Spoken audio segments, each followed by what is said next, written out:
ان کی مثال اس شخص کی طرح ہے جس نے آگ روشن کی، پھر جب آگ نے اس کے آس پاس کو روشن کر دیا تو اللہ ان کا نور لے گیا اور انہیں تاریکیوں میں چھوڑ دیا، انہیں کچھ دکھائی نہیں دے رہا، بہرے گونگے اندھے ہیں، یہ لوٹ کر نہیں آئیں گے۔ یعنی یہ ان لوگوں کی مثال ہے جن کو اللہ نے ہدایت حاصل کرنے کی قدرت و طاقت بخشی،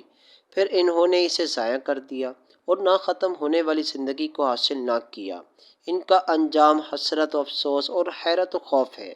اس میں وہ منافق بھی داخل ہیں جنہوں نے ایمان کا جھوٹا اعلان کیا اور دل میں کفر رکھ کر ایمان کی روشنی کو ضائع کر دیا، یا وہ جو مومن ہونے کے بعد مرتد ہو گئے، یا جنہیں عقل و شعور عطا ہوا اور دلائل کی روشنی نے حق کو واضح کیا مگر انہوں نے اس سے فائدہ نہ اٹھایا اور گمراہی اختیار کی، اور جب حق کو سننے، ماننے، کہنے اور دیکھنے سے محروم ہو گئے تو کان، زبان اور آنکھ سب بیکار ہے۔